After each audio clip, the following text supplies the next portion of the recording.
Hello আসসালামু আলাইকুম everyone, welcome back to my channel Khushbu Afrin kitchen and blogs. তো আজকে আমি আপনাদের জন্য আরেকটি রেসিপি নিয়ে আসছি, সেটা হচ্ছে পটল ভর্তা। যারা ভর্তা টাইপের খাওয়ার পছন্দ করেন, আশা করছি তাদের এই রেসিপিটি ভালো লাগবে। তাহলে চলুন দেখে নেওয়া যাক এটা কিভাবে তৈরি করতে হয়। তো আমি চলে আসলাম পটল ভর্তাটি বানানোর জন্য। তো আমি প্রথমেই গ্যাসে একটা কড়াই বসিয়ে দিয়েছি, আর কড়াইয়ের মধ্যে এখন আমি দিয়ে দেব সামান্য জল। আমি হাফ কাপের মতো এখানে জল দিয়েছি। আর এখন আমি এখানে নিয়ে নিয়েছি 10-12টি পটল। আমি এইরকম কেটে নিয়েছি, আর পটলগুলোকে আমি ধুয়ে তারপরে কেটে নিয়েছি। এখন আমি এই জলের মধ্যে সব পটল দিয়ে দেব। দিয়ে এটাকে আমি 5 থেকে 7 মিনিট ঢাকনা দিয়ে আমি অল্প ভাপিয়ে নেব। তারপরে আমি আবার ঢাকনাটা খুলে দেখব। তো আমার 5-7 মিনিটের মতো হয়ে গিয়েছে। এখন আমি এই পটলগুলোকে আবার নেড়ে দিচ্ছি, আর গ্যাসের আঁচ মিডিয়ামে রেখে এই পটলগুলোকে একটু ভাপিয়ে নেবেন। এখন আবার ঢাকনা দিয়ে দিলাম আর অপেক্ষা করছি আরও 5 থেকে 6 মিনিট। এখন আবার আমি ঢাকনাটা তুলে আমি পটলগুলোকে নেড়ে দিচ্ছি। এই যে দেখুন, জলটাও খুব ভালোভাবে টেনে গিয়েছে। এখন আমি সব পটল একটা গ্রাইন্ডারের জারের মধ্যে নিয়ে নিচ্ছি। নিয়ে এইটাকে আমি মিহি করে পেস্ট করে নেব। যখন পেস্ট করবেন তখন কিন্তু জল দিতে যাবেন না, জল ছাড়াই এটাকে পেস্ট করে নিতে হবে। তো আমি পেস্ট করে একটা সাইড দিয়ে রেখে দিলাম। এখন আমি একই কড়াইয়ের মধ্যে আরও সামান্য তেল দিয়ে দিলাম। এই যে তেলটা গরম হয়ে গিয়েছে, আর এখন আমি দিয়ে দিচ্ছি 1 চা চামচ কালো জিরা, আর দিয়ে দেব আমি এইখানে 3-4টা শুকনা মরিচ। এখন আমি এগুলাকে একটু ভেজে নেব।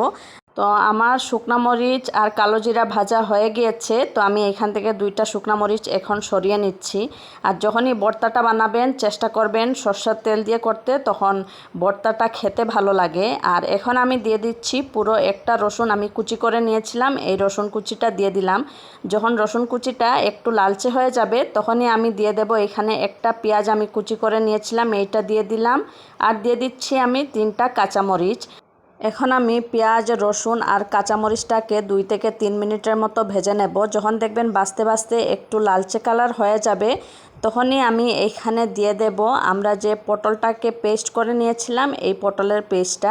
আর আপনারা চাইলে এই কাজটা শিলপাটাইও করে নিতে পারেন। এখন আমি সব পেস্ট পেঁয়াজ, রসুন আর কাঁচামরিচের মধ্যে ঢেলে দিয়েছি। এখন আমি এটাকে খুব ভালো করে মিক্সড করে নেব।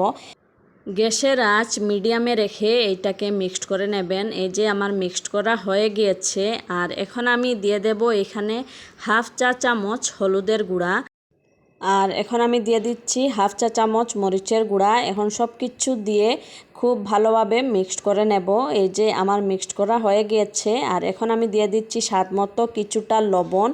এখন আমি এইটাকে অনবরত নাড়তে থাকব, আর গ্যাসের আঁচ মিডিয়ামে রেখে এইটাকে নাড়তে থাকবেন। গ্যাসের আঁচ বাড়িয়ে নাড়তে যাবেন না, তা না হলে এটা তলানিতে লেগে যাবে। এই যে দেখুন, এইটার জল অনেকটাই টেনে আসছে। আর এখন আমি দিয়ে দেব আগে যে 2টা শুকনা মরিচ আমি উঠিয়ে রেখেছিলাম, এই 2টা শুকনা মরিচ আমি অল্প হাত দিয়ে ভেঙে দিয়ে দিলাম। এখন আরও একবার নেড়ে দিচ্ছি সব কিছু।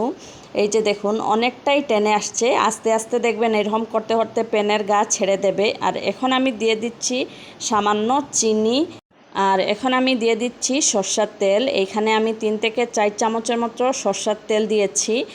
তো আমার সব কিছু দেওয়া শেষ। এখন আমি এটাকে খুব ভালোভাবে মিক্সড করে নিচ্ছি। আর এই যে দেখুন, এইটা প্যানের গা ছেড়ে ছেড়ে আসছে।